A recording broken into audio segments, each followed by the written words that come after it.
Everyone, welcome to Mind Master. आज के इस वीडियो में हम क्लास 10 साइंस का chapter 6 control and coordination one shot video में कवर करेंगे। तो सबसे पहले इस चैप्टर का नाम क्या है? Control and coordination. इस चैप्टर में हमें पढ़ना क्या है? हमें ये पढ़ना है कि हम अपने बॉडी के वेरियस फंक्शंस जो परफॉर्म करते हैं वो कंट्रोल किस तरीके से होते हैं। जैसे हमारी बॉडी में सब चीज़ें कंट्रोल कौन करता है? हमारा ब्रेन कंट्रोल करता है। सो हमें यही पढ़ना है कि हमारी बॉडी में जितने भी फंक्शंस परफॉर्म हो रहे हैं, जो हम बेसिक डेली एक्टिविटीज़ कर रहे हैं, ये सब एक्चुअली में कंट्रोल कैसे होती हैं एंड ये कोऑर्डिनेट कैसे होती हैं। जैसे हमें पता कैसे है कि सुबह हो गई है तो हमें उठना है, रात हो गई है तो हमें सोना है। ये सब चीज़ें हमारी बॉडी में एक्चुअली में कैसे कंट्रोल होती हैं एंड कैसे कोऑर्डिनेट होती हैं। सबसे पहले हम ह्यूमंस के बारे में पढ़ेंगे कि ह्यूमंस में ये सब चीज़ें कैसे कंट्रोल होती हैं। उसके बाद हमें कुछ ग्लैंड्स के बारे में पढ़ना है एंड देन लास्ट में हम कुछ प्लांट्स के बारे में पढ़ेंगे कि प्लांट्स में ब्रेन तो प्रेजेंट होता नहीं है, तो वो कैसे ग्रो करते हैं, कैसे खाना बनाते हैं, ये सब चीज़ें कैसे परफॉर्म होती हैं। सो इस चैप्टर को स्टार्ट करते हैं। तो सबसे पहले इस चैप्टर में क्या है, मैंने बोला कि हमारे बॉडी में जो भी चीज़ें कंट्रोल होती हैं वो कैसे कंट्रोल होती हैं, वो हमारे ब्रेन से कंट्रोल होती हैं। सो ब्रेन को ही पढ़ने के लिए हम क्या पढ़ते हैं? हम नर्वस सिस्टम के बारे में पढ़ते हैं। हमने नर्वस सिस्टम नाम तो सुना होगा। अब हमारी बॉडी जो होती है इसमें एक्चुअली में दो नर्वस सिस्टम प्रेजेंट होते हैं। एक होता है CNS एंड एक होता है PNS। ये दो तरीके के होते हैं।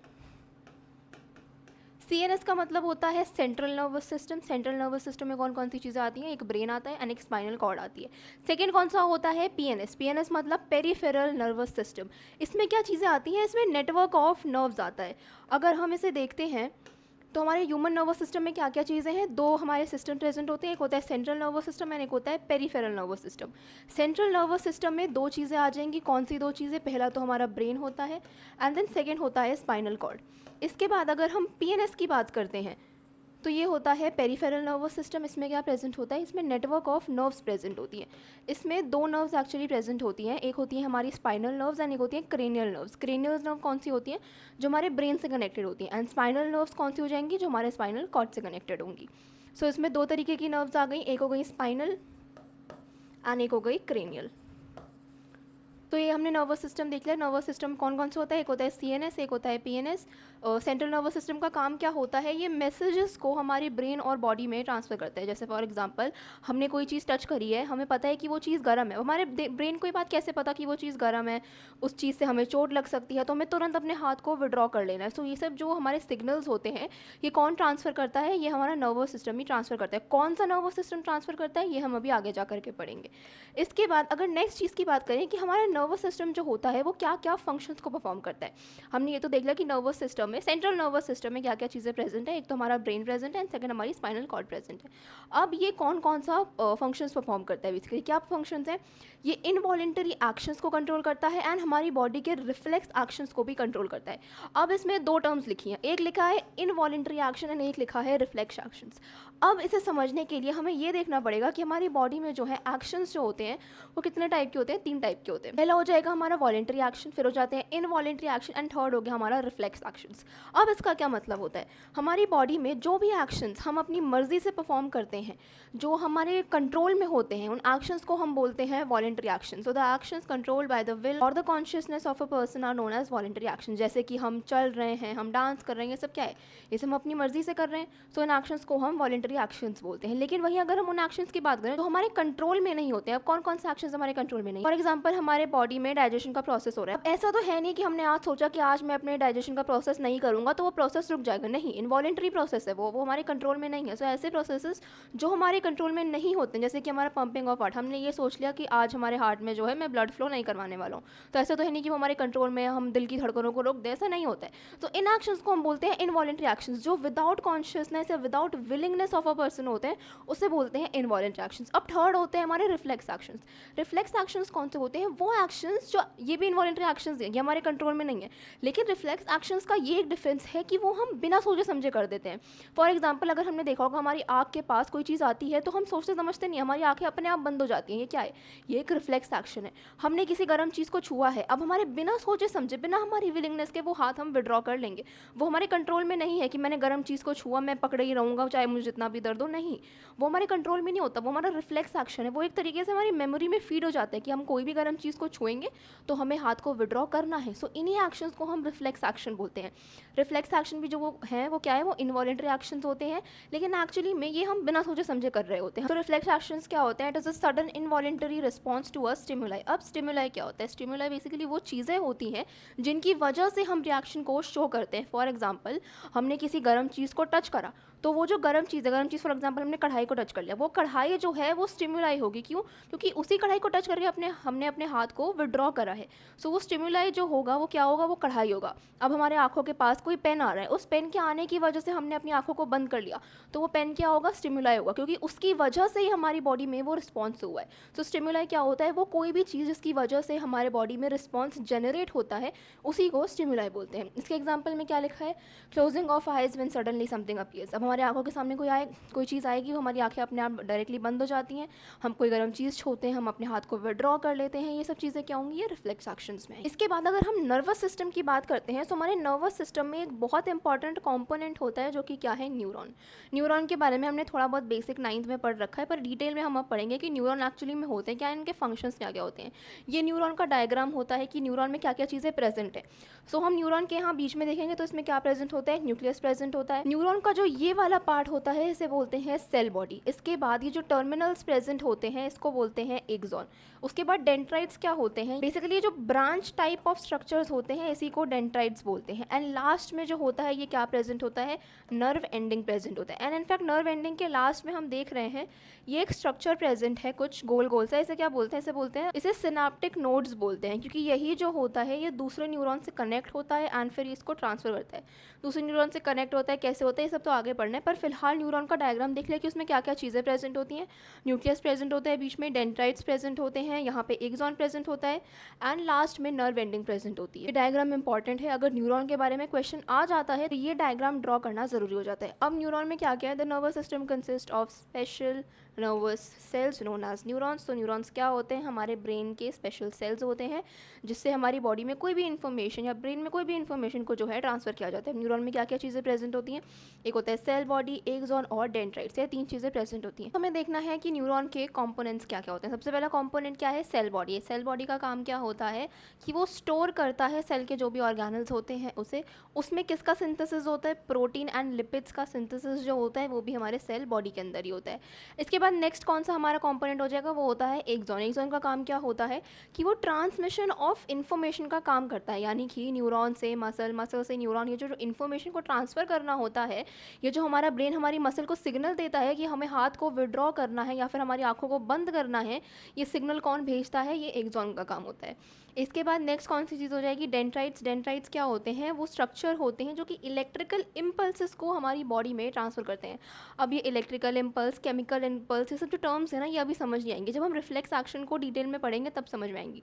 तो अभी के लिए इतना समझ लेना ज़रूरी है कि डेंड्राइट्स जो होते हैं ये जो भी हमारे बॉडी में सिग्नल्स आते हैं इनको ट्रांसफ़र करने का काम करते हैं। अब नेक्स्ट जो हमें पढ़ना है वो पढ़ना है कि न्यूरॉन जो होता है वो सिग्नल्स को ट्रांसफ़र कैसे करता है। अब ये थ्योरी पढ़ने से पहले एक बार अगर हम इस डायग्राम को देख करके समझ लेंगे तो ये थ्योरी थोड़ी आसान हो जाएगी। इसमें क्या होता है कि हमारे जो न्यूरॉन्स होते हैं उसके पास केमिकल सिग्नल आता है। कौन सा सिग्नल आता है, केमिकल सिग्नल, यानी कि हमारे बॉडी में कुछ केमिकल्स रिलीज़ होते हैं, उन केमिकल्स के रिलीज़ होते हुए हमें पता चलता है। जैसे हमने मोस्ट कॉमन जो केमिकल होता है वो हमने डोपामीन के बारे में सुना। डोपामीन क्या होता है, वो हमारा बेसिकली हैप्पी केमिकल होता है। जब भी हमारे आसपास कुछ हैप्पी माहौल होता है फिर कुछ खुशी की चीज़ होती है तो हमारे ब्रेन में जो होता है कौन सा केमिकल रिलीज़ होता है, डोपामीन रिलीज़ होता है। तो वही डोपामीन जो है, फॉर एग्जाम्पल डोपामीन का एग्जाम्पल ले रहे हैं कि वो डोपामीन केमिकल जो है वो हमारे न्यूरॉन के पास जाता है। अब वो हमारे न्यूरॉन के डेंड्राइट्स पे जब आएगा तो वो क्या होगा, वो केमिकल इम्पल्स होगा। लेकिन फिर वो डेंड्राइट से जब हमारे सेल बॉडी में आगे ट्रांसफ़र होता है तो वो इलेक्ट्रिकल इम्पल्स में चेंज हो जाता है, यानी कि जब वो एक्सॉन से गुजर रहा होता है तब वो केमिकल से इलेक्ट्रिकल इम्पल्स में चेंज हो जाता है। एंड वो इलेक्ट्रिकल से जब हमारे यहाँ नर्व एंडिंग में क्या प्रेजेंट होता है, सिनाप्टिक नोड्स प्रेजेंट होते हैं। जब वो सिनाप्टिक नोड से दूसरे न्यूरॉन पे ट्रांसफ़र हो रहा होता है वो फिर से इलेक्ट्रिकल इम्पल्स में चेंज हो जाता है, यानी कि हमारे न्यूरॉन के डेंड्राइट्स पे कौन सा सिग्नल आता है, केमिकल सिग्नल आता है। वो केमिकल सिग्नल जब हमारे न्यूरॉन में आगे ट्रैवल करता है देन वो केमिकल जो होता है वो इलेक्ट्रिकल इम्पल्स में चेंज हो जाता है। उसके बाद जब ये इलेक्ट्रिक इम्पल्स और आगे ट्रैवल करता है न्यूरॉन में एंड हमारे सिनाप्टिक नोड्स पे आ जाता है, देन उसके बाद फिर से एक बार इलेक्ट्रिकल इम्पल्स में चेंज हो जाता है। एंड इसके बाद इस यहाँ से एक दूसरा कोई न्यूरॉन कनेक्टेड होगा और ये न्यूरॉन जो ऐसे क्या होता है, ऐसे मिलियंस ऑफ न्यूरॉन्स कनेक्टेड होते हैं। ये एक न्यूरॉन है, ऐसे हमारे ब्रेन में मिलियंस ऑफ न्यूरॉन्स प्रेजेंट होते हैं। सो ये एक न्यूरॉन है एंड ऐसे बहुत सारे न्यूरॉन्स जो होंगे ये एक दूसरे से कनेक्टेड होंगे। एंड ये एक न्यूरॉन सबसे पहले क्या आता है, केमिकल इम्पल्स आता है। वो केमिकल से जब हमारे न्यूरॉन में आगे ट्रांसफर होता है, देन वो इलेक्ट्रिकल में चेंज हो जाता है। फिर इलेक्ट्रिकल से हमारे सिनेप्टिक नोड्स पे जब आएगा, देन उसके बाद ये फिर से इलेक्ट्रिकल में चेंज हो जाएगा। इसके बाद फिर ये दूसरे न्यूरॉन में ट्रांसफर हो जाएगा। दूसरे न्यूरॉन में ट्रांसफर किस फॉर्म में होगा, केमिकल सिग्नल के फॉर्म में होगा। एंड इसके बाद यही प्रोसेस जो होता है ये सारे न्यूरॉन्स में फॉलो होता रहता है। और यही इसी चीज़ की जो है थ्योरी यहाँ पे लिख रखी है, क्या है कि the information acquired at the end of dendrite strip of nerve cell sets off a chemical reaction that creates an electrical impulse। अब ये जो केमिकल रिएक्शन आता है इसी के चलते इलेक्ट्रिकल इम्पल्स जो होता है वो फॉर्म हो जाता है। इसके बाद this impulse travels from dendrites then along the axon and the end. At the end of the axon, the electrical sets off the release of some chemicals. These chemicals cross the gaps or synapse and start similar electrical impulse in a dendrite of the next neuron. This is the general scheme of how nervous impulses travel in the body। हमारे body में ये जो impulses होते हैं ये कैसे transfer होते हैं ये बताया गया है। एक बार फिर से अगर हम इस डायग्राम को देखते हैं, जैसे ये एक न्यूरॉन प्रेजेंट है, यहाँ पे एक और न्यूरॉन प्रेजेंट होगा, यहाँ पे जो है दूसरे न्यूरॉन के क्या प्रेजेंट होंगे, डेंड्राइट्स प्रेजेंट होंगे। जैसे ये पहला न्यूरॉन था, इसके डेंड्राइट्स यहाँ प्रेजेंट है, तो यहाँ पे दूसरे न्यूरॉन के डेंड्राइट्स प्रेजेंट होंगे। डायग्राम ऐसे समझ में नहीं आएगा, बस इतना समझ लो कि यहाँ पे जो है दूसरे न्यूरॉन के डेंड्राइट्स प्रेजेंट होंगे। एंड ये डेंड्राइट्स होंगे किससे कनेक्टेड होंगे, ये सिनेप्टिक नोड से कनेक्टेड होंगे। एंड इसी से फिर ये फिर से ट्रांसफ़र हो जाएगा, केमिकल्स रिलीज होंगे, फिर इलेक्ट्रिकल इम्पल्स बनेगा, फिर आगे ट्रांसफ़र होगा। ऐसे ही मिलियंस ऑफ न्यूरॉन्स में ये चीज़ फॉलो होती रहती है। उसके बाद इसमें एक और टर्म लिखी है जो कि क्या है, सिनाप्सिस। सिनाप्स का मतलब क्या होता है, हमने देखा कि जो दो न्यूरॉन्स होते हैं ये आपस में कनेक्टेड होते हैं, लेकिन अब ये न्यूरॉन्स जो होंगे ऐसा तो हो नहीं सकता कि ये न्यूरॉन्स एकदम कनेक्टेड हो, इनके बीच में बिल्कुल भी गैप ना हो। दो न्यूरॉन्स जब कनेक्ट होंगे तो उनके बीच में थोड़ा बहुत गैप तो रहेगा ही। इस थोड़े बहुत गैप को ही सिनाप्स बोलते हैं। तो सिनाप्स क्या होगा, it is the gap between two neurons. तो जो भी दो न्यूरॉन्स प्रेजेंट होंगे उसके बीच में जो गैप होगा इसी को सिनाप्स बोलते हैं। के बाद आई होप ये थोड़ी समझ में आ गई होगी कि सबसे पहले केमिकल रिएक्शन होता है। इस केमिकल रिएक्शन के चलते एक इलेक्ट्रिक इम्पल्स रिलीज़ होता है। उसके बाद ये इम्पल्स जो होता है डेंड्राइट से एक्सॉन तक हमारा ट्रैवल करता है। इसके बाद एक्सॉन के एंड पे ये इलेक्ट्रिकल इम्पल्स जो होता है इसकी वजह से एक केमिकल रिएक्शन हो जाता है। एंड ये केमिकल्स जो होते हैं जब सिनाप्स को क्रॉस करते हैं तो फिर से एक इलेक्ट्रिकल इम्पल्स क्रिएट कर देते हैं। एंड यही प्रोसेस जो होता है ये सारे न्यूरॉन्स में फॉलो होता रहता है। एंड इसी तरीके से हमारे बॉडी में जो है नर्वस इम्पल्सेस जो होते हैं वो ट्रांसफ़र होते हैं कि हमारे बॉडी में कोई भी सिग्नल कैसे जाएगा ये हमने देख लिया है। इसके बाद नेक्स्ट हमें पढ़ना है न्यूरॉन के टाइप्स। न्यूरॉन कितने टाइप्स के होते हैं, न्यूरॉन होते हैं 3 टाइप्स के। एक होते हैं सेंसरी न्यूरॉन्स, एक होते हैं मोटर न्यूरॉन्स एंड एक होते हैं इंटर न्यूरॉन्स। तो सबसे पहले हमें पढ़ना है एफरेंट न्यूरॉन्स के बारे में, यानी कि सेंसरी न्यूरॉन। सेंसरी न्यूरॉन का काम क्या होता है, ये नर्व इम्पल्स को रिसेप्टर से सीएनएस में ट्रांसफ़र करने का काम करते हैं। अब रिसेप्टर क्या होता है, रिसेप्टर ऐसे समझ लेना है जो होते हैं क्या काम करते हैं, ये सिग्नल्स को रिसीव करने का काम करते हैं। एंड ये रिसेप्टर्स जो होते हैं ये हर जगह प्रेजेंट होते हैं। फॉर एग्जांपल हमारे स्किन पे हमें कोई भी चीज़ टच करते हैं तो हमारे स्किन पे रिसेप्टर प्रेजेंट है। उन रिसेप्टर्स के चलते ही हमें पता चलता है कि कोई चीज़ गर्म है या कोई चीज़ ठंडी है। एंड यही रिसेप्टर्स जो होंगे ये सीएनएस यानी कि सेंट्रल नर्वस सिस्टम को सिग्नल भेजते हैं कि अब हाथ को विड्रॉ कर लो। सो ये रिसेप्टर्स जो होंगे ये हर जगह प्रेजेंट होंगे। एंड ये रिसेप्टर पे एक्चुअली टाइप्स के होते हैं, वो टाइप्स हम आगे पढ़ेंगे। लेकिन अभी जान लेना है कि सेंसरी न्यूरॉन्स क्या करते हैं, ये रिसेप्टर से सीएनएस पे इन्फॉर्मेशन को ट्रांसफर करते हैं। रिसेप्टर्स कहाँ प्रेजेंट होंगे, ये हमारे स्किन में प्रेजेंट होंगे, हमारे मसल्स में प्रेजेंट होंगे, बेसिकली हर जगह प्रेजेंट होते हैं। इन्हीं रिसेप्टर्स से हमें पता चलता है कि कोई भी चीज़ हमें नुकसान पहुंचा रही है या फिर हमें अच्छी लग रही है। ये सब चीज़ें रिसेप्टर का ही काम होता है। इसके बाद नेक्स्ट हमें पढ़ना है मोटर न्यूरॉन, जिसे एफेरेंट न्यूरॉन भी बोलते हैं। ये करते हैं नर्व इम्पल्स को सीएनएस से मसल में ट्रांसफ़र करने का काम। अब हमने देख लिया कि रिसेप्टर ने सीएनएस को हमारे सिग्नल भेज दिया है कि हाथ को विड्रॉ करना है। अब सीएनएस जो होगा ये फिर से हमारे मसल्स को भेजेगा, भाई अब हाथ को विड्रॉ कर लो। तो ये काम क्या होता है, हमारे एफरेंट न्यूरॉन्स का काम क्या होता है कि ये सीएनएस से फिर से हमारे मसल्स को भेजेंगे। फॉर एग्जांपल हमने कोई गर्म चीज़ टच करी, हमारे हाथ में रिसेप्टर प्रेजेंट है, उन रिसेप्टर्स के चलते हमारे सीएनएस में एक सिग्नल पहुंच गया है कि अब हमें हाथ को विड्रॉ करना है। लेकिन अब दिमाग अपने आप थोड़ी करेगा, दिमाग फिर से सिग्नल भेजेगा कि इसको हमारे हाथ के मसल्स को वो सिग्नल भेजेगा कि अब हाथ को विड्रॉ कर लो। तो यही काम जो होता है ये मोटर न्यूरॉन्स का होता है। ये काम क्या करते हैं, ये सीएनएस से मसल या फिर ग्लैंड्स में सिग्नल भेजते हैं कि हाँ भाई अब हाथ को विड्रॉ कर लेना है। इसके बाद नेक्स्ट जो होते हैं ये हैं इंटर न्यूरॉन्स यानी कि रिले न्यूरॉन्स। ये काम क्या करते हैं, ये बस इन दोनों न्यूरॉन्स को कनेक्ट करने का काम करते हैं। सेंसरी और मोटर न्यूरॉन्स को कनेक्ट करने का काम कौन करेगा, इंटर न्यूरॉन्स। ये नाम से भी समझ में आ रहा है, इंटर यानी कि दो चीज़ों को कनेक्ट कर रहा है। कौन कौन सी दो चीज़ों को, एक हो गया हमारा सेंसरी न्यूरॉन एंड एक हो गया मोटर न्यूरॉन। इसे कनेक्ट करने का काम करते हैं इंटर। के बाद हमें देखना है, मैंने कहा कि रिसेप्टर्स के अलग अलग टाइप होते हैं। हम देखते हैं कि रिसेप्टर्स जो होते हैं ये कितने टाइप्स के होते हैं। हमने सेंस ऑर्गन्स के बारे में पढ़ा होगा छोटी क्लासेस में कि कौन कौन से सेंस ऑर्गन्स होते हैं, हियरिंग होता है, आइज़ होती है, सब होते हैं हमारे सेंस ऑर्गन्स होते हैं। ऐसे हमारे रिसेप्टर्स भी प्रेजेंट होते हैं। कौन कौन से रिसेप्टर्स होते हैं, फोटो रिसेप्टर, फोनो receptor, thermo receptor, olfactory and gustatory receptors. अब ये अलग अलग रिसेप्टर काम क्या कर रहे हैं। फ़ोटो हमें नाम से ही समझ में आ रहा है कि ये कुछ फ़ोटो लाइट आँखों से रिलेटेड है, तो हमारे फ़ोटो रिसेप्टर्स जो होते हैं ये हमारे आइज़ में प्रेजेंट हो। हमारे फ़ोटो रिसेप्टर्स जो होंगे ये हमारी आइज़ में प्रेजेंट होंगे। इसके बाद नेक्स्ट कौन सा रिसेप्टर है, फोनो रिसेप्टर है। फोनो ऐसे कनेक्ट कर लो, हम कान में लगा के बात करते हैं, सो फोनो रिसेप्टर क्या काम करते हैं, ये हमारे ईयर से रिलेटेड होते हैं। इसके बाद नेक्स्ट कौन सा रिसेप्टर है, थर्मो रिसेप्टर। थर्मो हमें समझ में आ रहा है कि हीट की बात हो रही है। हीट हमें कहाँ से पता चलती है, हमारे स्किन से पता चलती है। सो थर्मो रिसेप्टर्स कहाँ प्रेजेंट होते हैं, स्किन में प्रेजेंट होते हैं। इसके बाद नेक्स्ट रिसेप्टर है ओल फैक्ट्री रिसेप्टर। ओल फैक्ट्री कहाँ से रिलेटेड होते हैं, ये होते हैं हमारे नोज से रिलेटेड, यानी कि हमारी सेंस ऑफ स्मेल जो होती है ये ओल फैक्ट्री रिसेप्टर से आती है। ओल फैक्ट्री रिसेप्टर ये हमें बताते हैं कि कोई स्मेल अच्छी है या फिर कोई स्मेल बुरी है।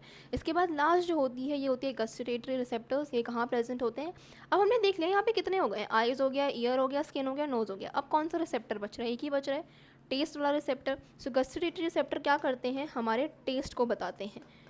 कोई चीज़ हमें अच्छी लग रही है या बुरी लग रही है खाने में, ये कौन बताता है, ये गस्टेटरी रिसेप्टर्स बताते हैं। रिसेप्टर्स हमने सारे पढ़ लिए हैं। अब हमने रिसेप्टर्स सारे पढ़ लिए हैं, अब नेक्स्ट हमें पढ़ना है रिफ्लेक्स एक्शंस के बारे में। हमने कौन कौन से एक्शंस पढ़े थे, एक पढ़ा था वॉलेंट्री एक्शंस, एक था इनवॉलेंट्री एक्शंस एंड एक था हमारा रिफ्लेक्स एक्शन। अब रिफ्लेक्स एक्शंस को और डिटेल में पढ़ते हैं। रिफ्लेक्स एक्शंस क्या होते हैं, ये सडन इनवॉलेंट्री रिस्पॉन्स होते हैं टू अ स्टिमुलाई। अब स्टिमुलाई का मतलब समझ में आ गया। स्टिमुलाई क्या होता है, वो चीज़ होती है जिसकी वजह से रिस्पॉन्स जो होता है वो हमारी बॉडी में जनरेट होता है। सो रिफ्लेक्स एक्शंस क्या हो गए, it is a sudden involuntary response to a stimuli. All information from our environment is detected by the specialized tip of some nerve cell. These receptors are usually located in a sense organ, for example in our ear, nose, tongue and so on. Sense organs हमारे 5 present होते हैं, ऐसे ही हमारे 5 जो है receptors भी present है हर हमारे सेंस ऑर्गन में, यही बता रखा है। एंड यही जो होता है वो रिफ्लेक्सेस को कॉज करते हैं या फिर किसी भी मूवमेंट को कॉज करता है। इसके बाद एनसीईआरटी में एक डायग्राम देकर के समझा रखा है रिफ्लेक्स आर्क को। रिफ्लेक्स आर्क क्या होता है, it is the pathway taken by nerve impulses in a reflex action. अब रिफ्लेक्स एक्शन को समझने के लिए हम ये देखेंगे कि हमारी बॉडी में एक्चुअली में कोई भी चीज़, कोई भी रिएक्शन जनरेट कैसे होता है। इस डायग्राम की लेबलिंग नहीं दिख रही होगी, मैं लेबलिंग पेन से कर दूंगी, डायग्राम थोड़ा बहुत दिख रहा है, बाकी ये डायग्राम जो है एनसीईआरटी में भी गिवन है, एनसीईआरटी से इस डायग्राम को देख सकते हैं। मसल सेल्स को ही दिखा रखा है। मसल सेल्स का काम क्या है, फॉर एग्जाम्पल ये एक हमारा हॉट फ्राइंग पैन रखा है, इस फ्राइंग पैन को टच करने से क्या हो रहा है, हमने किसी भी हॉट चीज़ को जो है टच करा एंड हमारे हाथ पे कौन से रिसेप्टर प्रेजेंट होते हैं, थर्मो रिसेप्टर। उन थर्मो रिसेप्टर्स ने अब हमारे ब्रेन को सिग्नल भेजा। उससे हमारे स्किन में जो रिसेप्टर्स है, ये रिसेप्टर्स जो होंगे अब सेंसरी न्यूरॉन्स के थ्रू, सेंसरी न्यूरॉन्स क्यों, हमने क्या पढ़ा था, हमने अभी क्या पढ़ा था, 3 टाइप्स के न्यूरॉन पढ़े थे, एक था सेंसरी, एक था मोटर, एक था इंटर न्यूरॉन। सेंसरी न्यूरॉन्स क्या करते थे, हमारे रिसेप्टर से सीएनएस को ट्रांसफ़र करते थे ना डेटा, तो हमारे ये जो रिसेप्टर्स हैं ये सीएनएस को किस न्यूरॉन के थ्रू भेजेंगे, सेंसरी न्यूरॉन्स के थ्रू भेजेंगे। अब सेंसरी न्यूरॉन्स के थ्रू ये चीज़ जो है ये हमारे सीएनएस में जाएगी एंड सीएनएस जो होगा अब किसके थ्रू, मोटर न्यूरॉन्स के थ्रू हमारे मसल सेल्स को बताएगा कि हाथ को विड्रॉ कर लो। अब इन दोनों के बीच में एक और टाइप ऑफ न्यूरॉन आता था, कौन सा न्यूरॉन था जो इन दोनों न्यूरॉन्स को कनेक्ट करता था, इंटर न्यूरॉन्स।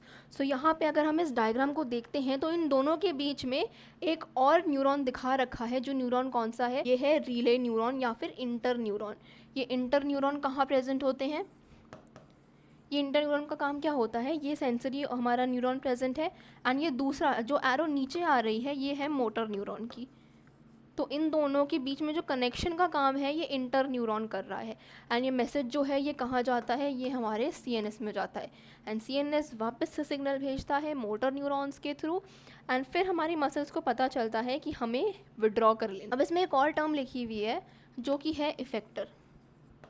इफेक्टर का मतलब क्या होता है, वो चीज़ होती है जिससे इफेक्ट कॉज होता है। जैसे फॉर एग्जांपल हमने हॉट चीज़ को टच करा, कौन से न्यूरॉन्स के थ्रू? सेंसरी न्यूरॉन्स के थ्रू हमारे सीएनएस में गया डेटा कि भाई हमें हाथ विड्रॉ करना है। सीएनएस ने मोटर न्यूरॉन्स के थ्रू मसल सेल्स को बोला कि हाथ को विड्रॉ करो। सो ये हाथ को विड्रॉ करने का काम कौन करता है? इफेक्टर सेल्स करते हैं। इफेक्टर ऐसे मान लेना है, सीएनएस जो होता है वो इफेक्टर को ही सिग्नल भेजता है कि अब हाथ को विड्रॉ कर लेना है।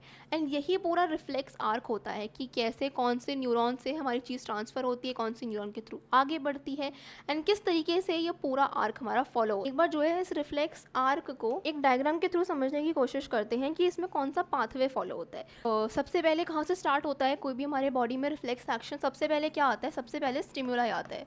स्टिमुलाई क्या होती है? वो चीज़ होती है जिसकी वजह से हमारी बॉडी में कोई भी रिएक्शन जो होता है वो हो रहा होता है। सो स्टिमुलाई, हम वही एग्जांपल ले रहे हैं जो हमने अभी रिफ्लेक्स आर्क में पढ़ा है कि हमने एक हॉट फ्राइंग पैन को टच करा एंड उसके थ्रू हमारी बॉडी में कौन कौन से केमिकल रिलीज हुए और कौन कौन सा पाथवे फॉलो हुआ।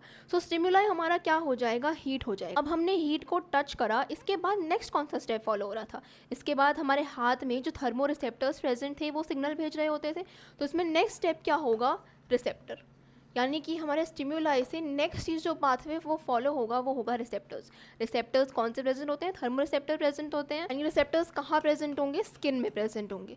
इसके बाद रिसेप्टर से नेक्स्ट जो पाथवे ट्रैवल होगा वो क्या होगा? अगर हम डायग्राम एक बार देखते हैं, हमने किसी हॉट चीज़ को टच करा, वो हमारे सेंसरी न्यूरॉन्स के थ्रू सीएनएस में एक इन्फॉर्मेशन चली जाती है कि अब हमें हाथ को विड्रॉ करना है। सो रिसेप्टर के बाद नेक्स्ट कौन सी चीज़ आएगी? नेक्स्ट आएगा हमारे सीएनएस पे कौन से न्यूरॉन्स के थ्रू? सेंसरी न्यूरॉन्स के थ्रू हमने कोई भी इन्फॉर्मेशन जो है वो भेजी है। फिलहाल हमने ये इन्फॉर्मेशन भेजी है कि जो चीज़ हमने टच करी है वो हॉट है एंड हमें अपने हाथ को विड्रॉ करना है। सो नेक्स्ट कौन सी चीज़ आ जाती है? सीएनएस में हमने सेंसरी न्यूरॉन्स के थ्रू डेटा को ट्रांसफ़र करा है। इसके बाद नेक्स्ट क्या होता है? के बाद सीएनएस के बाद नेक्स्ट कौन सी चीज़ आ रही होती है? सीएनएस के पास हमारे सिग्नल गया है कि हमने जो चीज़ टच करी है वो हॉट है। अब सीएनएस जो होगा ये मसल सेल्स में क्या प्रेजेंट होते हैं? इफेक्टर सेल्स प्रेजेंट होते हैं। अब ये इफेक्टर सेल्स को इन्फॉर्मेशन भेजेगा कि हमें अपने हाथ को विड्रॉ करना है। सो यहाँ पे कौन से न्यूरॉन्स आएंगे? मोटर न्यूरॉन्स आएंगे। इन मोटर न्यूरॉन्स के थ्रू हमने कहाँ पे सिग्नल भेजा होता है? इफेक्टर में। एंड ये इफेक्टर जो होगा इसकी वजह से फिर लास्ट में क्या जनरेट होगा? रिस्पॉन्स जनरेट होगा। अच्छा, हमने सेंसरी न्यूरॉन्स देख लिए, मोटर न्यूरॉन्स देख लिए, लेकिन एक टाइप ऑफ न्यूरॉन्स बच रहा है। कौन सा न्यूरॉन था वो? Inter neurons. इंटर न्यूरॉन्स कहाँ आएगा? इन दोनों को कनेक्ट करने का काम जो करता है वो करता है इंटर न्यूरॉन्स। सो इन दोनों के कनेक्शन में आ जाएंगे इंटर न्यूरॉन्स। अब पूरा आर्क समझ में आ रहा है कि कैसे फॉलो होती हैं चीज़ें। सबसे पहले स्टिमुलाई क्या था? हीट, हमने कोई चीज़ टच करी, हमें वो हॉट लगी। इसके बाद रिसेप्टर सेल्स, हमारे हाथ पे जो थर्मो रिसेप्टर प्रेजेंट है उसने सीएनएस को सिग्नल भेजा, किसके थ्रू भेजा? मोटर न्यूरॉन्स के थ्रू भेजा। इसके बाद सीएनएस ने हमारे मोटर न्यूरॉन्स के थ्रू वापस से इफेक्टर सेल्स को भेजा कि हाथ को विड्रॉ कर लो। फिर हाथ विड्रॉ हो गया एंड इसी से हमारा रिस्पॉन्स जनरेट हो गया। एंड यही पूरा जो होता है रिफ्लेक्स आर्क होता है। अगर रिफ्लेक्स आर्क से रिलेटेड क्वेश्चन आ जाए, तो अगर एक ये मैप ड्रॉ करके आ जाए एंड ये जो डायग्राम एक एनसीईआरटी में दे रखा है ये ड्रॉ कर दें, तो पूरे उसमें फुल मार्क्स मिल जाएंगे। फिर बस ये एक डायग्राम याद करना है एंड ये हमें याद करना है कि कौन सा पाथवे फॉलो होता है, कौन सी चीज़ स्टिमुलाई है, कौन से न्यूरॉन्स हो रहे हैं और क्या क्या चीज़ें फॉलो हो रही हैं। इसके बाद नेक्स्ट जहाँ पे ये रिफ्लेक्स आर्क दे रखा है वहीं पे न्यूरोमस्कुलर जंक्शन के बारे में भी दे रखा है। न्यूरोमस्कुलर जंक्शन का एक ये डायग्राम दे रखा है एनसीईआरटी में एंड थोड़ी सी थ्योरी लिखी है। क्या लिखा है? Neuromuscular junction is a synaptic connection between terminal end of motor nerve and a muscle. तो न्यूरोमस्कुलर जंक्शन कौन सा एरिया हो जाता है? वो एरिया है जहाँ पर मोटर नर्व और मसल सेल्स जो होते हैं ये होते हैं। जैसे ये एक्सॉन है, हमारे न्यूरॉन का एक्सॉन प्रेजेंट है एंड यहाँ पे ये कौन से सेल्स प्रेजेंट है? ये हमारा मसल फाइबर प्रेजेंट है। सो ये एरिया जहाँ पे ये दोनों एक दूसरे से कनेक्ट होते हैं, दोनों के बीच में एक टर्मिनल फॉर्म होता है, उसी को बोलते हैं न्यूरोमस्कुलर जंक्शन। इसके बारे में ज़्यादा डिटेल में नहीं दे रखा है। अब हमें स्टार्ट करना है सीएनएस के बारे में। सीएनएस हमने क्या पढ़ा था? Central nervous system. Central nervous system में क्या क्या चीज़ें प्रेजेंट थी? एक ब्रेन प्रेजेंट था एंड एक स्पाइनल कॉर्ड प्रेजेंट थी। सबसे पहले हमें पढ़ना है ब्रेन के बारे में। ब्रेन का ये डायग्राम भी दे रखा है एंड ब्रेन के बारे में भी दे रखा है कि ब्रेन के कितने पार्ट्स होते हैं, कौन सा पार्ट क्या चीज़ फॉलो कर रहा होता है एंड आगे की चीज़ें। सो सबसे पहले हम देखते हैं कि ब्रेन कहाँ प्रेजेंट होता है। ब्रेन प्रेजेंट होता है हमारे स्कल के अंदर। स्कल में जो होता है ये क्रेनियम के अंदर प्रोटेक्टेड होता है, यानी कि ये हमारा ब्रेन है, इस ब्रेन के बाहर एक क्रेनियम प्रेजेंट होता है जिससे कि हमारा ब्रेन जो है वो प्रोटेक्टेड रहे। इसके बाद the brain is surrounded by 3 membranes called meninges. The space between membrane is filled with cerebral spinal fluid. It protects the brain from mechanical shocks. जैसे हमारे सर पे कोई झटका लगता है तो वो झटका या शॉक हमारे ब्रेन को इतना इफेक्ट ना करे, इसलिए हमारे ब्रेन में जो होता है फ्लूइड भी प्रेजेंट होता है. ब्रेन के अंदर प्रेजेंट नहीं होता है, जो स्पेस प्रेजेंट होता है ना ब्रेन और मेम्ब्रेन्स के बीच में, उस स्पेस में प्रेजेंट होती है वो फ्लूइड, ताकि हमारे ब्रेन में अगर कोई भी शॉक लगे, कोई भी सडन चीज़ आए तो उससे हमारे ब्रेन को इफेक्ट ना. ये ब्रेन का डायग्राम है. ये डायग्राम लेबलिंग नहीं दिख रही होगी, इसके ऊपर डायग्राम दिख रहा है. ये डायग्राम भी एनसीईआरटी में दे रखा है, इसमें क्या क्या चीज़ें प्रेजेंट है. ये डायग्राम अभी देखना ज़रूरी नहीं है, वैसे ये डायग्राम एनसीईआरटी में दे रखा है, तो हम वहाँ से देख सकते हैं. यहाँ पे जो है स्पाइनल कॉर्ड प्रेजेंट है, यहाँ पे हमारे कुछ ग्लैंड्स प्रेजेंट होते हैं. ग्लैंड्स के बारे में भी हम आगे जा कर के पढ़ेंगे. इसके बाद ब्रेन के कितने पार्ट्स होते हैं वो लिखा है. ये हम दूसरे डायग्राम से समझने की कोशिश करते हैं एक बार. सबसे पहले हम देख लेते हैं कि ब्रेन के कौन कौन से पार्ट्स होते हैं. ब्रेन जो होता है उसके 3 पार्ट्स होते हैं. एक होता है फोर ब्रेन, एक होता है मिड ब्रेन और एक होता है हाइंड ब्रेन. की हमने 3 पार्ट्स पढ़ लिए, फोर ब्रेन, मिड ब्रेन और हाइंड ब्रेन. ये कहाँ कहाँ प्रेजेंट होते हैं. ये वाला जो पूरा एरिया है ये कौन सा होता है, फोर ब्रेन होता है. ये बीच वाला एरिया जो होता है ये क्या होता है, ये मिड ब्रेन होता है. इसके बाद ये जो नीचे वाला पार्ट होता है ये होता है हाइंड ब्रेन. इसमें भी अलग अलग पार्ट्स आते हैं. इसके बाद सबसे पहले अब हम स्टार्ट करते हैं कि ब्रेन के कौन कौन से पार्ट्स होते हैं. ये डायग्राम दिख रहा होगा, क्या क्या पार्ट्स प्रेजेंट है. फ्रंटल लोब प्रेजेंट है. ये वाला जो पूरा लोब है ये कौन सा होता है, फ्रंटल लोब होता है. इसके बाद ये जो ब्लू कलर का एरिया है ये होता है पैराइटल लोब. इसके बाद ये साइड वाला होता है, छोटा सा होता है, इसे बोलते हैं ऑसिपिटल लोब. एंड लास्ट में ये जो नीचे प्रेजेंट होता है ये होता है टेम्परल लोब.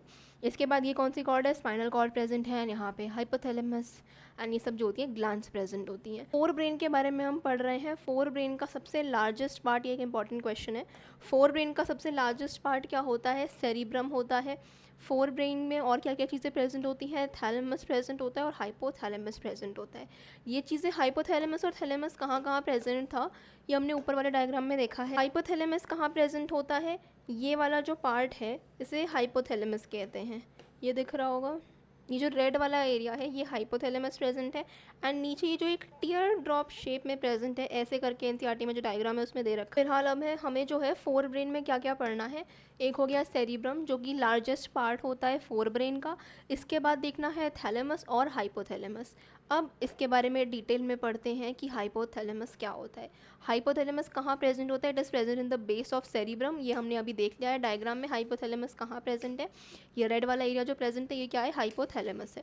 तो लोकेशन में देख ली है. अब हाइपोथैलेमस का काम क्या होता है, ये हमारी स्लीप और वेक साइकिल को जो है कंट्रोल करता है. हमें कितने बजे सोना है, रात हो गई है तो नींद आने लगी है, सुबह हो गए हैं तो उठना है, ये सब चीज़ें कौन कंट्रोल करता है, हाइपोथैलेमस कंट्रोल करता है. हाइपोथैलेमस जो होता है ये एक्चुअली में बहुत ही इंपॉर्टेंट ग्लैंड है हमारी बॉडी में. इसके बारे में जब हम ग्लैंड्स के बारे में पढ़ेंगे तो एक बार फिर से पढ़ेंगे, क्योंकि ये ग्लैंड जो होती है ये काफ़ी चीज़ों को मैनेज करती है हमारी बॉडी में.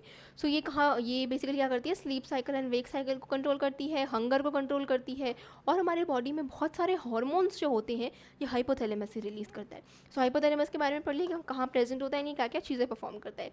इसके बाद नेक्स्ट हमें पढ़ना है मिड ब्रेन के बारे में. मिड ब्रेन के बारे में एक्चुअली ज़्यादा नहीं दे रखा है एनसीईआरटी में, फिर भी क्या है, मिड ब्रेन का काम क्या होता है, ये इनवॉलेंटरी एक्शंस को कंट्रोल करता है. एंड ये फोर ब्रेन और हाइंड ब्रेन में जो है कोऑर्डिनेशन का काम करता है. हम अगर ये डायग्राम देखते हैं तो इसमें मिड ब्रेन कहाँ प्रेजेंट होता है, ये हमने डायग्राम देखा है. मिड ब्रेन कहाँ प्रेजेंट है, ये वाला जो एरिया है ये दिख नहीं रहा होगा, ये वाला जो एरिया है ये कौन सा होता है, ये मिड ब्रेन होता है. एंड इसका काम ज़्यादा कुछ नहीं होता है, बस ये हमारे फोर ब्रेन और हाइंड ब्रेन में कोऑर्डिनेशन का काम करता है और इनवॉलेंटरी एक्शंस को कंट्रोल करता है. इसके बाद नेक्स्ट हमें पढ़ना है हाइंड ब्रेन के बारे में. हाइंड ब्रेन में कितने पार्ट्स होते हैं, एक होता है सेरिबेलम, एक होता है मेडुला एंड एक होता है पॉन्स. अब सेरिबेलम जो है, अब ये कन्फ्यूजन होगा कि सेरिब्रम तो हमने फोर ब्रेन में भी पढ़ा था. जैसे यहाँ पे है फोर ब्रेन, इसमें हमने क्या पढ़ा था कि हमारे फोर ब्रेन का लार्जेस्ट पार्ट जो होता है वो क्या होता है, सेरिब्रम होता है. लेकिन अगर हम हाइंड ब्रेन की बात करते हैं तो इसमें सेरिबेलम है. सो ये जो दो चीज़ें हैं इसमें कंफ्यूज नहीं होना है, एक सेरिबेलम है एंड एक सेरिब्रम है. सेरिबेलम जो होता है कहाँ प्रेजेंट होता है, ये हाइंड ब्रेन में प्रेजेंट होता है. इसे ऐसे समझ लेना है कि इसमें बी आ रहा है तो इसका मेन फंक्शन जो होता है ये बैलेंसिंग का होता है. हम 2 पैरों पे खड़े हो पा रहे हैं, चल पा रहे हैं। जैसे कोई छोटा बच्चा होता है तो वो 2 पैरों पे चल नहीं पाता है, क्यों? क्योंकि उसके बॉडी में जो है बैलेंसिंग वाला फंक्शन नहीं हो पाता है, वो 2 पैरों पे नहीं, वो 4 पे चलता है, क्योंकि उसे बैलेंस करना नहीं आता है। सो हमारे जो ब्रेन का पार्ट होता है सेरिबेलम, यही जो होता है ये बैलेंसिंग का काम करता है। ये विद एज हमारी बॉडी में डेवलप हो जाता है, एंड जब बच्चा बड़ा हो जाता है तो वो 2 पैरों पे चलना भी सीख लेता है।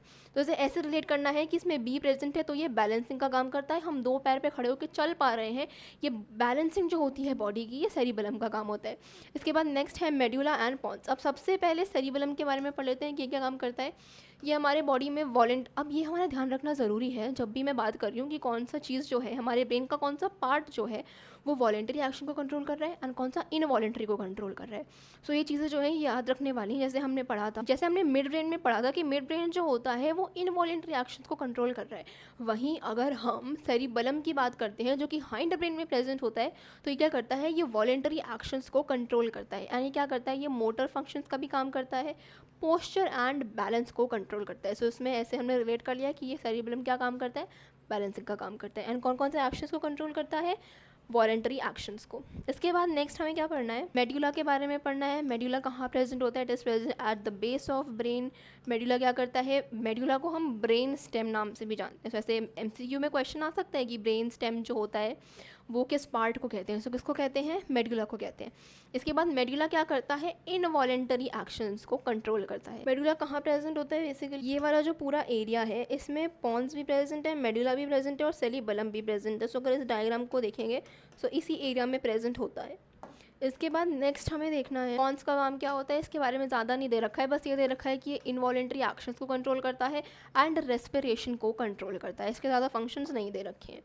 इसके बाद नेक्स्ट हमें पढ़ना है स्पाइनल कॉर्ड के बारे में। अब हमने सीएनएस देखा था, सीएनएस में 2 चीज़ें प्रेजेंट थी, एक ब्रेन प्रेजेंट था एंड एक स्पाइनल कॉर्ड प्रेजेंट थी। अब ब्रेन हमने पूरा पढ़ लिया है, ब्रेन के कौन कौन से पार्ट होते हैं, fore brain, hind brain, mid brain होता है, इसके बाद पैराइटल लोब होती है, ऑसिपिटल लोब होती है, ये सब क्या क्या काम। इनफैक्ट अगर हमने ब्रेन के लोब्स में जो पढ़ा था हैंडल करती हैं, ये जानना भी ज़रूरी होता है, तो ये भी हम देख लेते हैं। सबसे पहले कौन सा लोब प्रेजेंट था, फ्रंटल लोब प्रेजेंट था।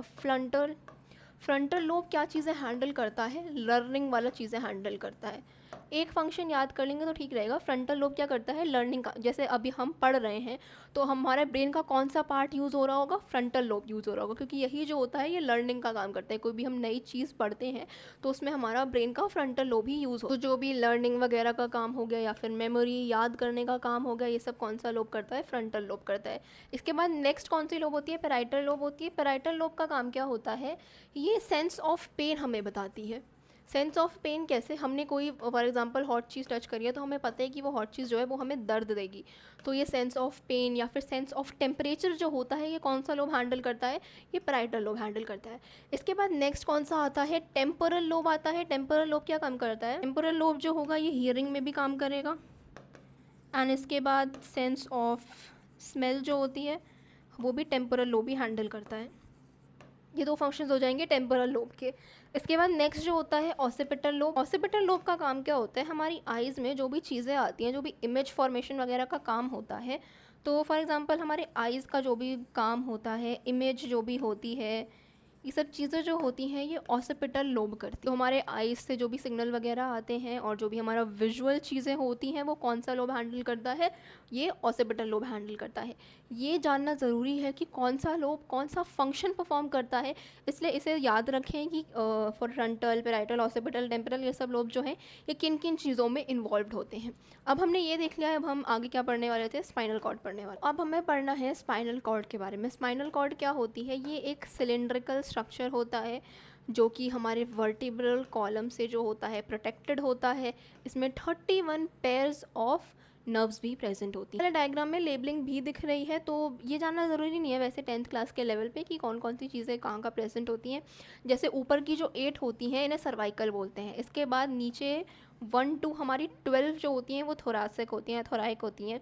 इसके बाद नीचे हमारी 5 जो होती हैं ये लंबर होती हैं, एंड लास्ट में जो 5 होती हैं ये सैक्रल होती हैं। ये हमारे बेसिकली पूरा स्पाइनल कॉर्ड है। इसमें कितने नंबर्स प्रेजेंट होते हैं ये सब अभी 10th लेवल पे जानना ज़रूरी नहीं है, लेकिन अगर हमें अपनी नॉलेज के लिए जानना है तो हम जान सकते हैं कि सर्वाइकल, थोरासिक, लंबर और सैक्रल, इसमें कितनी नंबर ऑफ बोन्स प्रेजेंट होती हैं। तो ये हो गया हमारा पूरा स्पाइनल कॉर्ड। ये क्या है, ये एक सिलेंड्रिकल स्ट्रक्चर है जो कि किससे प्रोटेक्टेड होता है, वर्टिब्रल कॉलम से होता है। इसके बाद इसमें 31 pair of nerves present present होती हैं। अब हमें पढ़ना है ग्लैंड्स के बारे में। ग्लैंड्स क्या होती हैं? An organ which produces and release substances that perform specific function in our body. हमारे बॉडी में कितने टाइप की ग्लैंड प्रेजेंट होती है? एक होती है एक्सोक्राइन ग्लैंड एंड एक होती है एंडोक्राइन ग्लैंड। एक्सोक्राइन ग्लैंड क्या करती हैं? ये अपने प्रोडक्ट्स को डक्ट में सिक्रीट करती हैं, ये डायरेक्टली सिक्रीशन नहीं करती। एक्सोक्राइन ग्लैंड्स जो होंगी ये डायरेक्ट सिक्रीशन नहीं करती हैं, ये डक्ट्स के थ्रू सिक्रीट करती हैं। और इसके एग्जांपल में क्या लिखा है? सैलिवरी ग्लैंड लिखा है। सैलिवरी ग्लैंड्स जो होती हैं वो एक्सोक्राइन के अंदर आती हैं, यानी कि वो टाइप ऑफ ग्लैंड जो डायरेक्ट सिक्रीशन नहीं करती हैं बल्कि डक्ट के थ्रू अपने कोई भी सब्सटेंस जो है उसे सिक्रीट करती हैं। इसके बाद नेक्स्ट है एंडोक्राइन ग्लैंड। ये प्रोडक्ट्स जो होते हैं ये डायरेक्टली ब्लड स्ट्रीम में ही सिक्रीट कर देते हैं। इसके एग्जांपल में क्या लिखा है? हाइपोथैलेमस। हाइपोथैलेमस क्या होता है? एक एंडोक्राइन ग्लैंड होता है, यानी कि ये सिक्रीशन जो होता है हाइपोथैलेमस का, ये डक्ट में नहीं होता है, ये डायरेक्ट सिक्रीशन कर देते हैं हमारे ब्लड स्ट्रीम या फिर जिस भी बॉडी पार्ट में उसकी ज़रूरत होती है। एंडोक्राइन ग्लैंड को समझने के लिए ये एक डायग्राम दे रखा है एनसीईआरटी में। अगेन इसकी लेबलिंग नहीं दिख रही होगी, लेकिन ये डायग्राम भी जो है एनसीईआरटी में गिवन है। इसमें एक तरफ जो है मेल के बारे में बता रखा है कि मेल में कौन कौन से डक्ट्स या फिर ग्लैंड्स प्रेजेंट होते हैं, एंड दूसरी तरफ दे रखा है कि फीमेल में कौन कौन से ग्लैंड्स प्रेजेंट होते हैं। जैसे कि ब्रेन में हाइपोथैलेमस प्रेजेंट होता है, पीनियल ग्लैंड, पिट्यूटरी ग्लैंड, ये मेल और फीमेल में जो है सेम होती है। इसके बाद अगर हम नेक के तरफ आते हैं तो थायराइड ग्लैंड प्रेजेंट होती है, पैराथायराइड एंड थाइमस, ये भी मेल और फीमेल में सेम होती है। एंड नीचे आकर के पैनक्रियाज एंड एड्रिनल ग्लैंड जो होती हैं ये भी मेल और फीमेल दोनों में प्रेजेंट होती है। इसके बाद लास्ट ग्लैंड होती है, मेल में जो होते हैं टेस्टिस प्रेजेंट होते हैं एंड फीमेल में ओवरीज प्रेजेंट होती हैं। ये मेल और फीमेल के एंडोक्राइन ग्लैंड्स के बारे में दे रखा है। तो सबसे पहले पढ़ते हैं हाइपोथैलेमस के बारे में। हाइपोथैलेमस कहाँ प्रेजेंट होता है? हमारे ब्रेन का जो एक रीजन है ये प्रेजेंट होता है। ऊपर जो होता है ये वाला एरिया जो होता है ये थैलेमस होता है, नीचे होता है हाइपोथैलेमस एंड लास्ट जो होता है वो होता है पिट्यूटरी। सो हाइपोथैलेमस जो होता है it is a small region located at the base of brain just above the brain stem. Brain stem क्या था? ये स्पाइनल कॉर्ड था, इसके ऊपर ये जो प्रेजेंट था ये ब्रेन स्टेम प्रेजेंट था।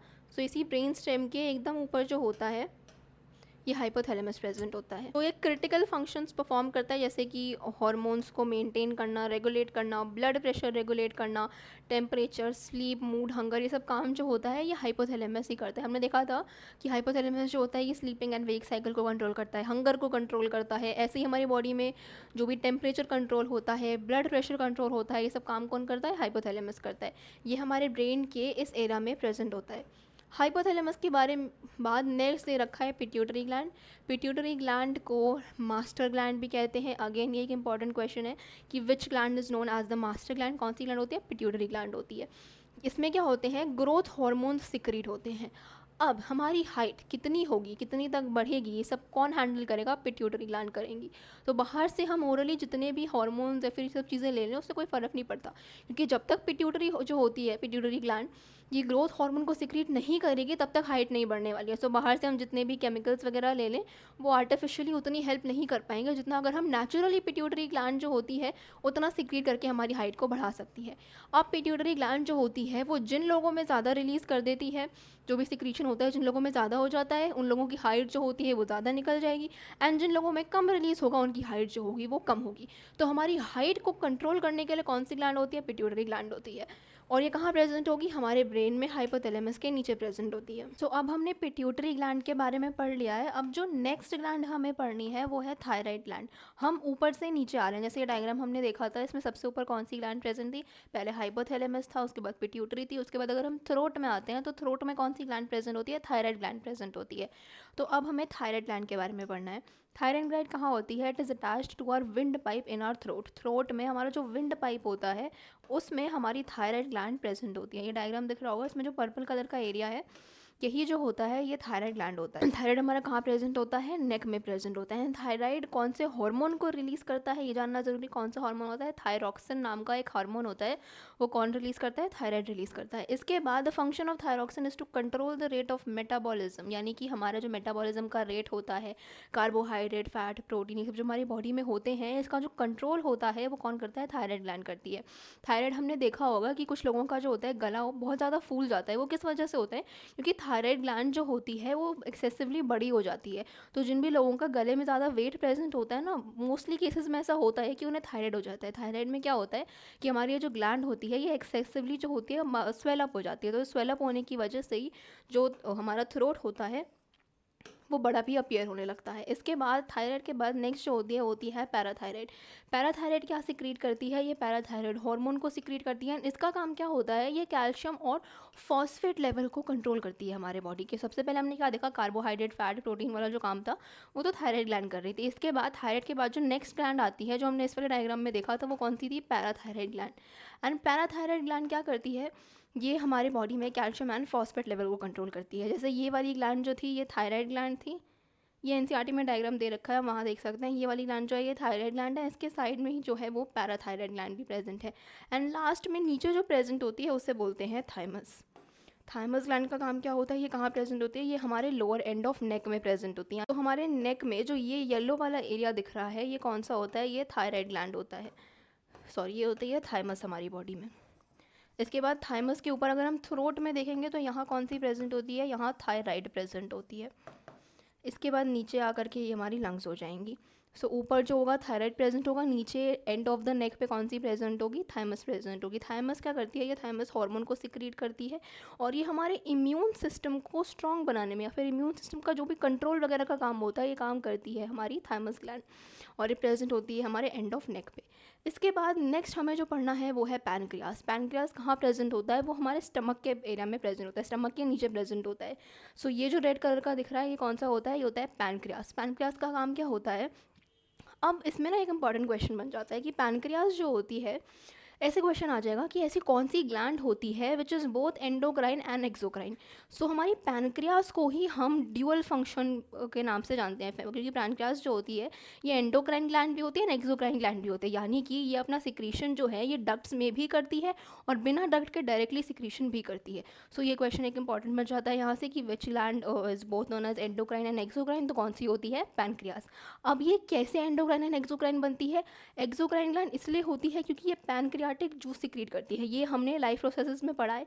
ये पैनक्रियाटिक जूस जो होता है वो सिक्रीट करती है पैनक्रियास। सो ये पैनक्रियास को सिक्रीट करती है, इसीलिए ये हो गई exocrine gland. And endocrine gland क्यों होगी?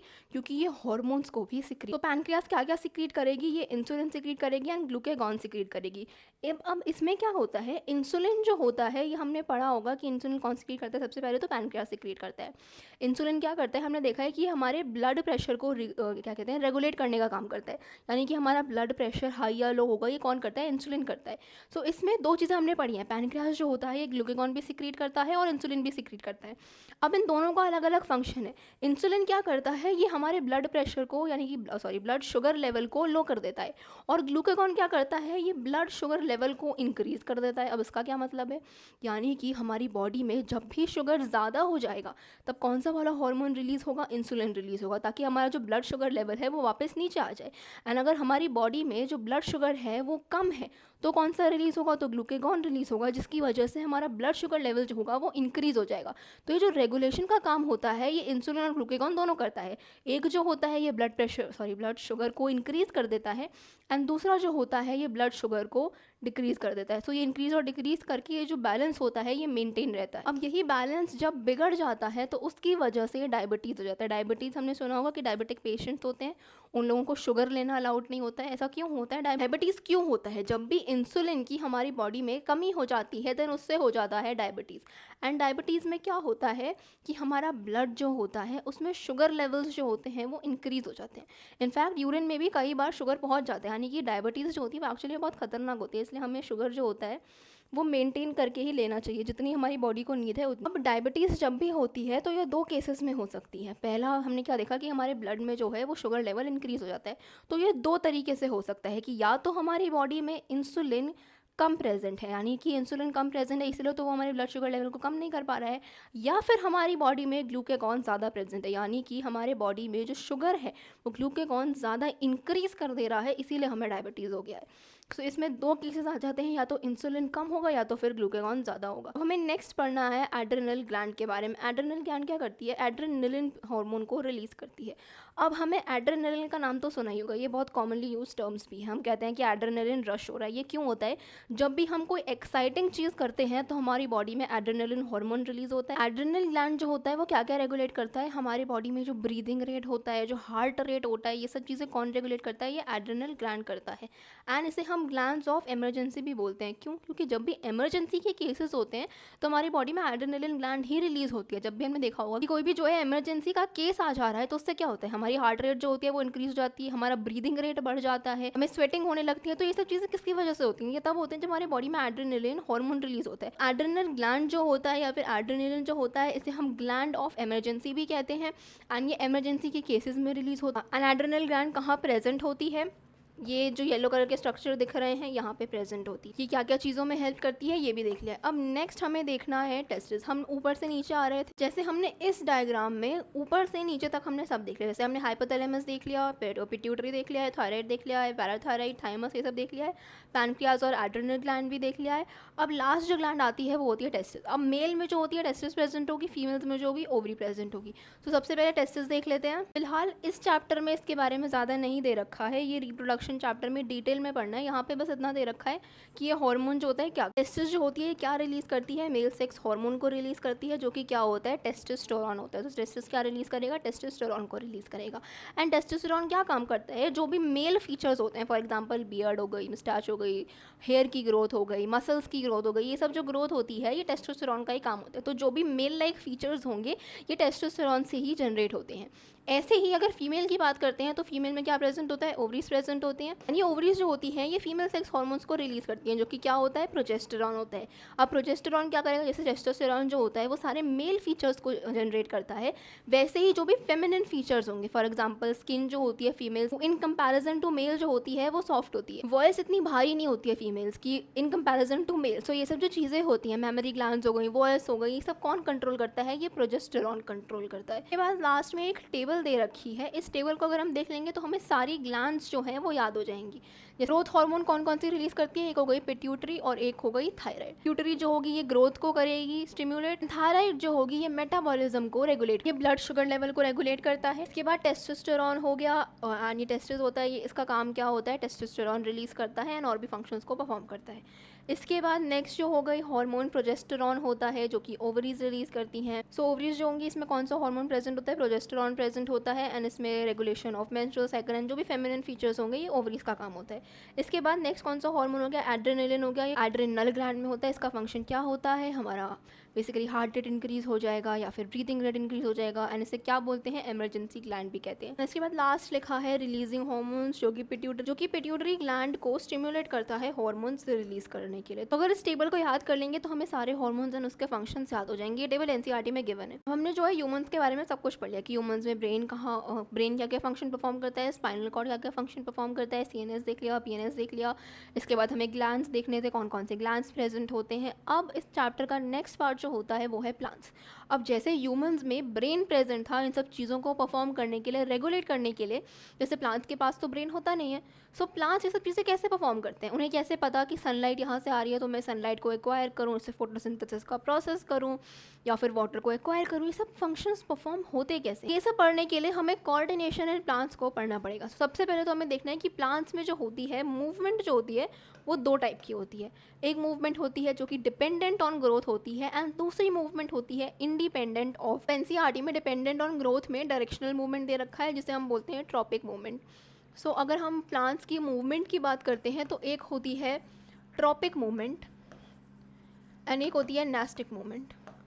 ये दो टाइप की मूवमेंट दे रखी है। ट्रॉपिक मूवमेंट जो होती है ना ये डायरेक्शनल होती है एंड वही अगर हम नेस्टिक मूवमेंट की बात करते हैं तो ये नॉन डायरेक्शनल होती है एंड ये इंडिपेंडेंट ऑफ ग्रोथ होती है। इसे और डिटेल में पढ़ने के लिए आगे देखते हैं ट्रॉपिक मूवमेंट क्या होती है। ट्रॉपिक मूवमेंट एक्चुअली जो होती है दो टाइप की होती है, एक होती है पॉजिटिव ट्रॉपिज्म, एक होती है नेगेटिव ट्रॉपिज्म। अब इसमें क्या होता है, जब भी प्लांट का ग्रोथ जो होता है वो स्टिमुलस की तरफ होता है तब उसे बोलते हैं पॉजिटिव ट्रॉपिज्म। इसे समझने के लिए एक डायग्राम दे रखा है एनसीईआरटी में। फॉर एग्जांपल हम ये वाला डायग्राम देखते हैं। इसमें एक्चुअली में जियोट्रॉपिज्म का एग्जांपल दे रखा है पर अभी ये सब नहीं देखना, अभी सिर्फ इस डायग्राम को देखना है। इसमें यहाँ पे रूट्स दिख रही हैं एंड यहाँ पे हमारा प्लांट दिख रहा है। अगर हम इस डायग्राम को समझते हैं तो इसमें ये जो रूट्स प्रेजेंट होती हैं हमारे प्लांट्स में ये क्या शो करेंगी, ये पॉजिटिव ट्रॉपिज्म को शो करेंगे। अब ये पॉजिटिव ट्रॉपिज्म को क्यों शो कर रही है, अर्थ में ग्रेविटी प्रेजेंट होती है तो रूट्स जो होंगी वो ग्रेविटी के तरफ अपना मूवमेंट कर रही होती हैं, इसीलिए इसे बोलेंगे पॉजिटिव ट्रॉपिज्म। एंड वहीं अगर हम प्लांट स्टेम की बात करते हैं, बाकी पूरा जो भी प्लांट प्रेजेंट है, ये प्लांट जो है ये ग्रेविटी के अगेंस्ट मूवमेंट कर रहे हैं। रूट्स जो होती हैं वो नीचे प्रेजेंट होती हैं, इसके बाद इसके ऊपर से प्लांट निकलता है ना, ऐसे समझ लेना है कि ऐसे प्लांट है। सो ये जो है ये ग्रेविटी के तरफ जा रहा है, और ये प्लांट स्टेम लीव जो भी ऊपर का ग्रोथ हो रहा है ये ग्रेविटी के अगेंस्ट हो रहा है। सो ग्रेविटी के अगेंस्ट जो काम होगा ये होगा नेगेटिव ट्रॉपिज्म, यानी कि पॉजिटिव ट्रॉपिज्म वो होता है जो कि टूवर्ड्स होगा हमारा स्टिमुलस। अभी इस केस में स्टिमुलस हमने क्या ले रखा है, ग्रेविटी ले रखा है। ग्रेविटी के तरफ जो करेगा वो क्या हो जाएगा, पॉजिटिव ट्रॉपिज्म हो जाएगा, एंड ग्रेविटी के अगेंस्ट जो करेगा वो हो जाएगा नेगेटिव ट्रॉपिज्म। वैसे ही ट्रॉपिज्म की डेफिनेशन लिखी हुई है, क्या लिखी है कि पॉजिटिव ट्रॉपिज्म वो हो जाएगा जो स्टिमुलस के तरफ ग्रो करता है। स्टिमुलस के तरफ ग्रो करेगा तो क्या हो जाएगा, पॉजिटिव ट्रॉपिज्म हो जाएगा। नेगेटिव कम होगा जब ग्रोथ जो होगा प्लांट का वो स्टिमुलस के अगेंस्ट होगा। हमने प्लांट वाले केस में क्या देखा है, हमारे प्लांट वाले केस में स्टिमुलस क्या था, ग्रेविटी स्टिमुलस। हमारे प्लांट वाले केस में ग्रेविटी स्टिमुलस थी, तो जो ग्रेविटी के तरफ जा रहा है वो पॉजिटिव शो करेगा, जो ग्रेविटी के अगेंस्ट जा रहा है वो नेगेटिव शो करेगा। अब यही ट्रॉपिज्म जो होता है ये अलग अलग टाइप का होता है। अब हम टाइप ऑफ ट्रॉपिज्म देखेंगे। सबसे पहला कौन सा टाइप दे रखा है, फोटोट्रॉपिज्म। तो फोटोट्रॉपिज्म में क्या होगा, प्लांट पार्ट का जो ग्रोथ होगा ये इन रिस्पॉन्स टू स्टिमुलाई होगा, लेकिन इसमें स्टिमुलाई क्या होगा, जैसे हमने उसमें देखा था पिछले केस में जिसमें रूट्स और हमने स्टेम देखी थी, उसमें स्टिमुलाई क्या था, उसमें ग्रेविटी स्टिमुलाई थी। लेकिन अगर हम फोटोट्रॉपिज्म की बात कर रहे हैं, सो अगेन फोटो समझ में आ रहा है, लाइट से रिलेटेड है।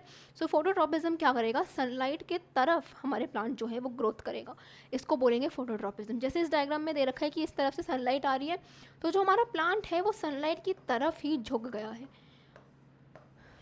तो ये क्या शो कर रहा है, फोटोट्रॉपिज्म को शो कर रहा है। इसके बाद नेक्स्ट कौन सा टाइप ऑफ ट्रॉपिज्म होता है, नेक्स्ट होता है जियोट्रॉपिज्म, जो हमने यहाँ पे पढ़ लिया। ग्रेविटी के अगर टूवर्ड्स कर रहा है तो वो पॉजिटिव ट्रॉपिज्म हो जाएगा, ग्रेविटी के अगेंस्ट कर रहा है तो नेगेटिव हो जाएगा। क्या लिखा है, मूवमेंट ऑफ प्लांट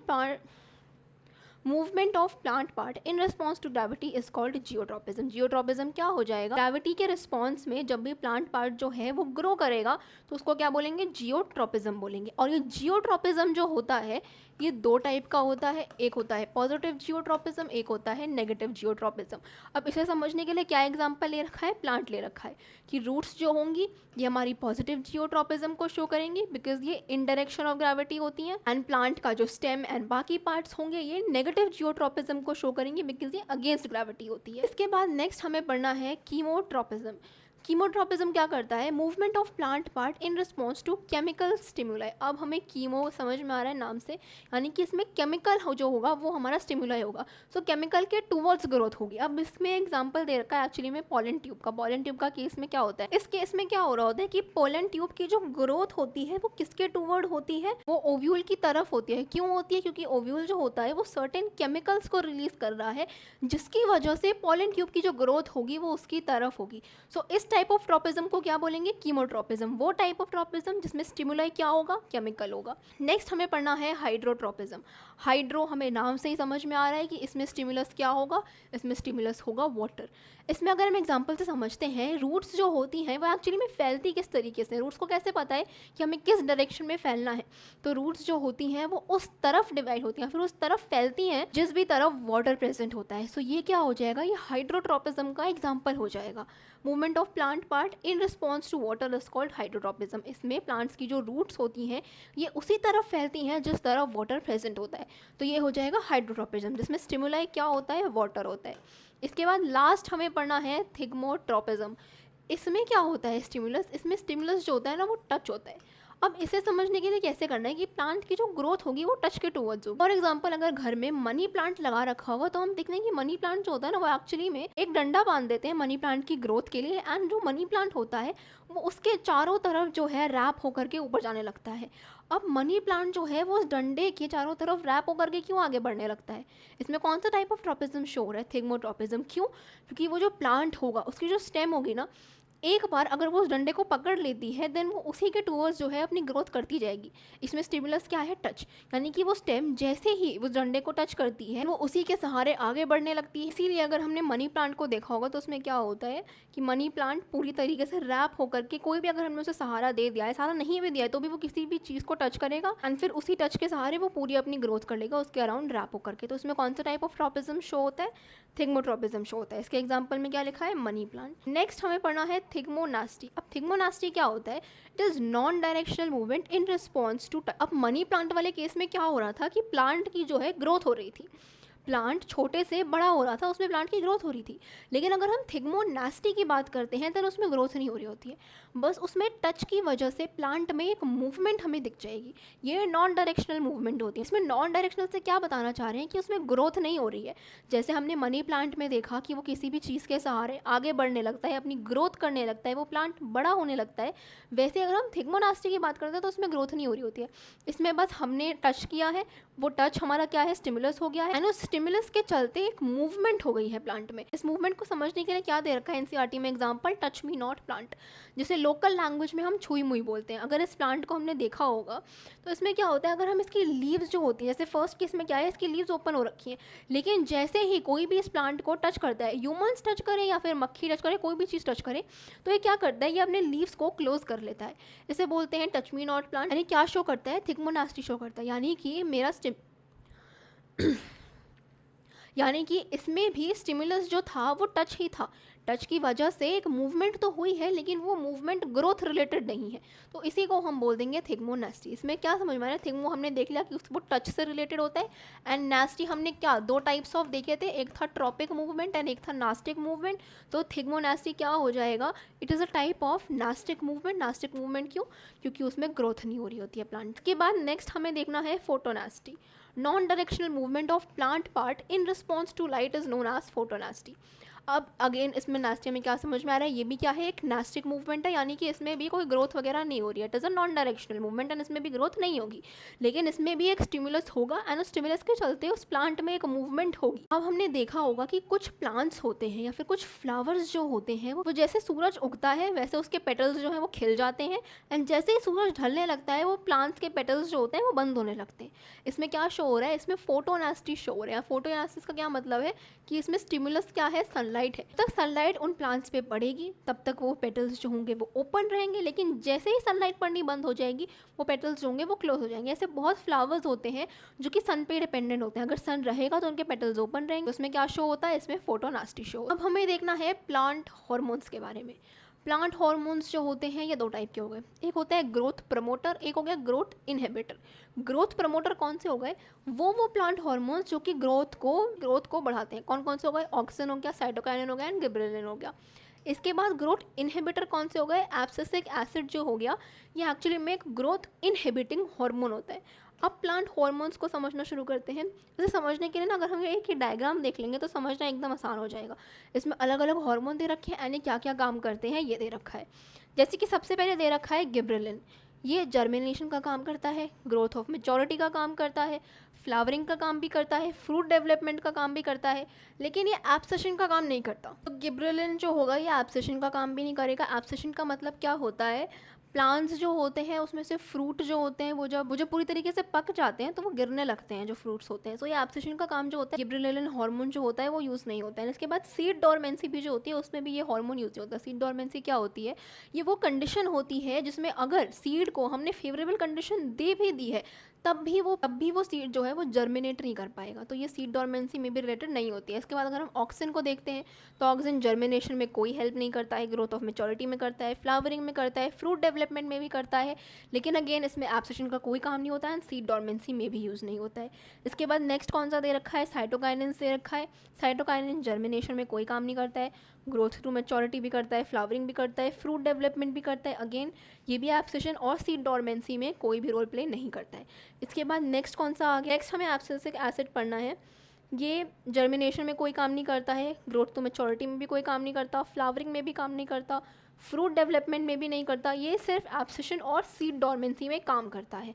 अब ये गेस करना बहुत आसान हो जाता है कि एब्सिसिक एसिड जो है वो कौन सा काम करता है। हमने देखा था कि हॉर्मोन्स जो होंगे वो दो टाइप के होंगे, एक हो जाएगा हमारा ग्रोथ प्रमोटर, एक हो जाएगा ग्रोथ इनहिबिटर। ग्रोथ इनहिबिटर का क्या मतलब है कि वो ग्रोथ को रोकेगा। तो ये एब्सेशन और सीड डोरमेंसी ये क्या है, एक तरीके से ग्रोथ इनहिबिटर ही तो है। तो एब्सिसिक एसिड सिर्फ वो वाले फंक्शंस को परफॉर्म करेगा जो कि ग्रोथ को इनहिबिट करते हैं। इसलिए एब्सिसिक एसिड को ऐसे ही याद रख लेना है कि ये ग्रोथ इनहिबिटर है, तो ये सिर्फ दो फंक्शन परफॉर्म करने वाला है, एक हो गया एब्सिसिम वाला और एक हो जाएगा सीड डोरमेंसी। इसके बाद हम ऑक्सिन के बारे में पढ़ लेते हैं कि auxin is synthesized at the shoot tip, it helps the cell to grow longer. Auxin में क्या होता है, ये एक डायग्राम दे रखा है ऑक्सिन को समझने के लिए। फॉर एग्जांपल इस तरफ से सनलाइट पड़ रही है, तो इसमें क्या होता है, ऑक्सिन जो होंगे जब भी इस तरफ से फॉर एग्जांपल लाइट पड़ रही है तो ऑक्सिन जो होगा वो शेडी पार्ट में जाकर के इकट्ठा हो जाएगा, यानी कि उस पार्ट में जाकर के इकट्ठा हो जाएगा जिसमें लाइट नहीं पड़ रही है। एंड यही कॉन्सेंट्रेशन जो आता है वो इस तरफ आकर के इकट्ठा हो गया है, जिसकी वजह से ऐसे लगता है कि प्लांट जो है वो बेंड हो रखा है लाइट के टुवर्ड। तो ऑक्सिन कहाँ प्रेजेंट होगा, ये हमारे शूट टिप पे प्रेजेंट होता है एंड ये हमारे सेल्स को बड़ा ग्रो करने में हेल्प करता है। इसके बाद नेक्स्ट हमें पढ़ना है गिबरेलिन के बारे में। ये क्या करता है, ये फ्रूट ग्रोथ को प्रमोट करता है, सीड डोरमेंसी जो होती है उसको ब्रेक कर देता है एंड शूट्स के एलोंगेशन में हेल्प करता है। इसके बाद नेक्स्ट साइटोकाइनेंस के बारे में पढ़ना है। ये रूट ग्रोथ को प्रमोट करता है, क्लोरोप्लास्ट की फॉर्मेशन में हेल्प करता है एंड ओपनिंग और क्लोजिंग ऑफ स्टोमेटा में भी हेल्प करता है। साइटोकाइनिन भी पढ़ लिया। इसके बाद लास्ट जो था वो था एब्सिसिक एसिड, जो हमने ऑलरेडी पढ़ लिया है कि एक ग्रोथ इनहिबिटर होता है, ये सीड डोरमेंसी में हेल्प करता है और एब्सेशन में हेल्प करता है। इसके दो फंक्शन हो जाएंगे। हमने सारे प्लांट हार्मोन देख लिए हैं कि ये कौन कौन से फंक्शंस परफॉर्म करते हैं, किस किस तरीके से वर्क करते हैं। इनफैक्ट यही जो था इस चैप्टर का लास्ट टॉपिक था। इसके साथ ये चैप्टर ख़त्म हो चुका है। इस चैप्टर में एक्चुअली में बहुत सारे टर्म्स यूज़ हो रखे हैं, बहुत सारी चीज़ें हैं, बहुत सारे फंक्शंस दे रखे हैं अलग अलग चीज़ों के। प्लांट हार्मोन्स हमने भी पहली बार पढ़ा है, नई चीज़ है वो हमारे लिए, इसलिए इसे रिपीट करके पढ़ें तो ये याद हो जाएंगे। इसके अलग अलग फंक्शंस हैं। बाकी एक बार एनसीईआरटी की रीडिंग ज़रूर करें, एनसीईआरटी की क्वेश्चंस कर लें एंड ये चैप्टर बहुत मुश्किल नहीं है, आराम से हो जाएगा। विद दिस ये लेक्चर ख़त्म होता है। अगर आपको वीडियो अच्छा लगा देन चैनल को सब्सक्राइब करें, वीडियो को लाइक करें। I will see you in the next one. Till then bye and thank you.